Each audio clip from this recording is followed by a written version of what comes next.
If you smell what the Rock is cooking.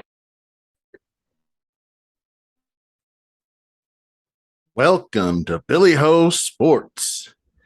Thank you for tuning in.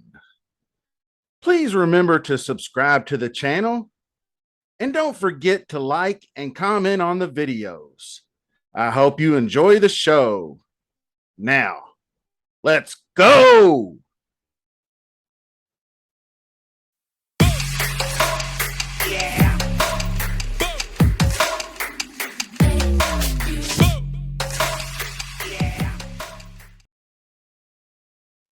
Hello, Billy Ho here, coming at you Week 6 DraftKings NFL Fantasy DFS. I am Billy Ho. You can find me on Twitter at Billy Ho Sports. Please give me a follow and give me a subscribe here. Subscribe to the channel, and here's why. We have a free contest, free roll on DraftKings, and we are going to pay out $250 in total prizes.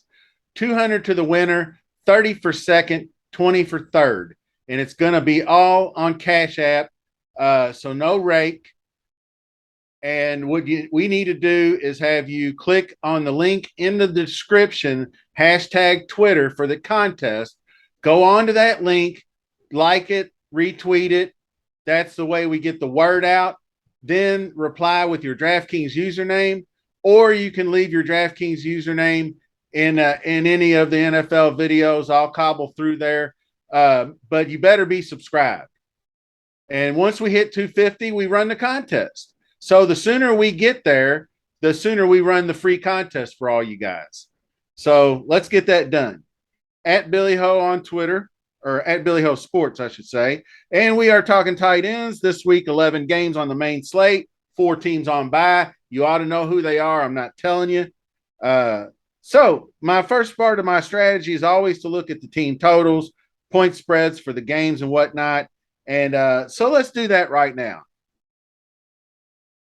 Okay, courtesy of Fantasy Labs, we've got 45.5 for the Minnesota. Let's see if we can find a big game here. 44. We all know where the big game's going to be, but mid 40s for all the 1 o'clock games, it appears. And then we jump up to 50. And, everybody's going to be all over these afternoon games. And there's only 3 of them. So, and one of them is shit. So it's going to be basically Seattle hosting Arizona and Buffalo going to the Chiefs. 54 totals, 50 total. So I would advise you not to do these 2 games together in a stack, because you're probably going to be a little too chalky. Although I believe the Millie Maker last week had a massively chalky lineup. Chalk can hit, especially in NFL. So you only really need to get different at 1 or 2 spots. I mean, your pay down wide receiver needs to hit, or your pay down running back or anything like that. So those are the 2 big games that we'll be looking at. And they do contain some tight ends, you think? At least one, right? All right, tight ends. Starts and ends with Kelce-Andrews. Andrews being 800 cheaper. That might equal out ownership. I don't know. People might think, well, Kelce only got 25 yards last week. He just luck boxed the foot. No, he doesn't luck. Travis Kelce don't luck box touchdowns. Travis Kelce is elusive. Travis Kelce is a big body. On short yardage situations, he will body up on somebody and get open. He's slick and he's got a quick burst. So, don't get it twisted. And he's also good for the 90 to 120 yards. So don't get that twisted. So he still got 8 targets. It was just one of those games where they were all little shorties. I don't know, 3.6 yards. That's really, really strange. But I like him. I'm sure you do too. Andrews is in the same boat. He's getting about the same targets, the same yardage, same TD upside. So why not save $800, right? I mean, I can't blame you there. Kittle, it dropped him another $100, and he's real tempting, but he's just not there yet. I mean, he's getting 6 targets. This is good for like a $3,500 tight end, but he's got to get up to 9 targets and 7, 8 catches.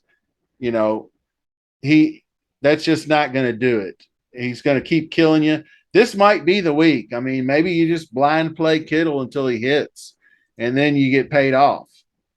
So 5,100, he would be a good pivot. He's got to be low owned. I mean, he might get some ownership on his name. Zach Ertz is in the same boat, traveling to Seattle, and he's just getting almost double-digit targets every week too. Just a little bit of TD upside would be good, and he'll give you the leverage you need in order for you to pick off those guys that paid up. Higbee is questionable, but I think it's just a maintenance issue. They're just being extra cautious with him. So 4,600, he's almost a no-brainer. Carolina's defense is pretty tough, but he's always good he's getting 10 targets. I mean, what's wrong with him? Nothing. He might be a good one-off play. I don't know if that I'll play anybody.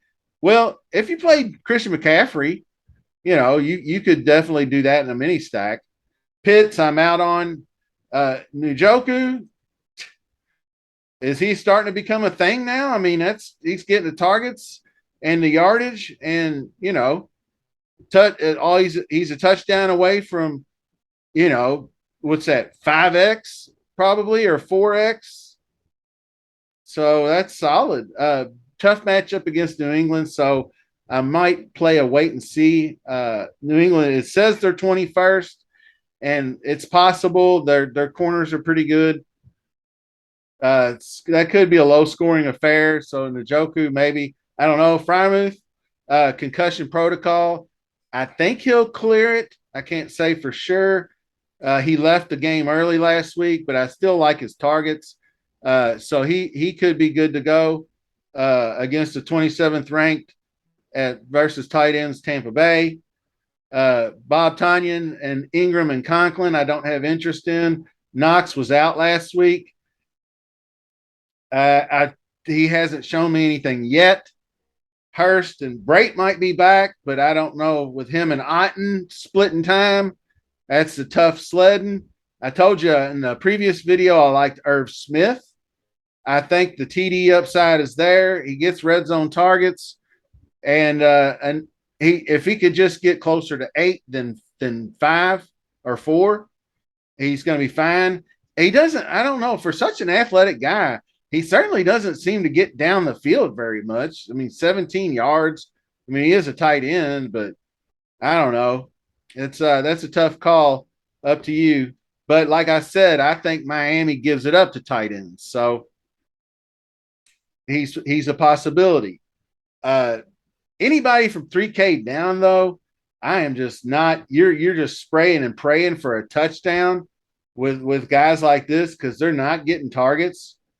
They're splitting time. If you want to play tight end roulette with Seattle, go ahead, because if Fant and Disley are about dead even on everything, snaps, targets, all that, and then you still have Parkinson in the mix, who takes away about a tidbit from each of them. Mo Alley Cox has several other guys to contend with as well. I'm not Troutman and Johnson. No thanks. Likely, I have not seen what he's been up to, but probably not likely I played. Anyway, that's about all for tight ends. I mean, you know how we do with tight ends. I'm going to stay in this mid-range. I'm not punting tight end anymore unless there's somebody like the Cade Otton that comes out like that. If Brait somehow misses again, then it's Cade Otton week again. But these guys right in this mid to upper 4K range are good, and then sprinkle in some Kelce-Andrews, and you're there. So thanks for watching. I appreciate it. The tight end show, kind of short and sweet. I think that tight ends are about the last position people look to, unless you're stacking Kelce and Andrews, things of that nature. It's not that important of a position. And sometimes it just comes down to how much salary you have left over. But if you specifically target your tight end and you get that in your lineup sooner and then just figure the rest out, that might make you different in your lineup construction. So until the next video, going to be running backs. So we'll see you soon. Thanks for watching.